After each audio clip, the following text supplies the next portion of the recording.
among the parents and the people of understanding finally exactly what the whole thing was all about, and that somebody had to go. Yeah, it was like I had to complete what I started. Somebody had to go. And I know we've got about 5 minutes here, Frankie. Let's give you an opportunity to talk about your stint in jail. Oh yes, after about 5 minutes after the white lady put the cigarette out on my arm, we were arrested. We were taken to jail, fingerprinted, taken mug shots, and my parents at that time saw me on 6 o'clock news. Now, I'm very afraid because my father probably thought I was in the library. And I didn't have any way of knowing that he had seen me until we were arrested, and they said, your parents are downstairs to get you out.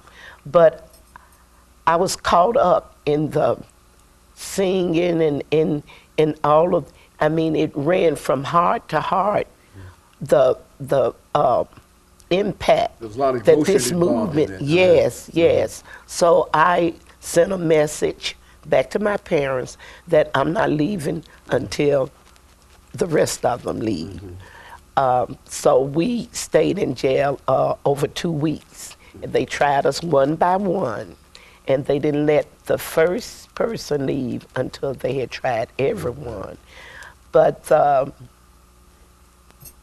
the lockup was very traumatic to me because at that time, it was in February, about 20, 22 degrees, and we had to sleep on the cold steel beds with the air holes in it, but no mattresses, covers, pillows, or anything. And we had to do this every night. But we kept each other spirits up by singing Negro spirituals, our freedom songs, and Diane and Angeline Butler, they kind of really cling to me because they knew that this was new to me. A very important impact is when we got out. Diane Nash and Marion Barry took me home because the rest of the students went to the campus, either Fisk, Tennessee A&I, American Baptist, but I was a local girl, so I had to go cross town. And they had put my name in the paper with the address, and I was very upset because the white hecklers had come by and thrown rotten eggs and bricks and rocks through the home of my parents. And that upset me. But my father was so proud of me, he said, don't worry about it.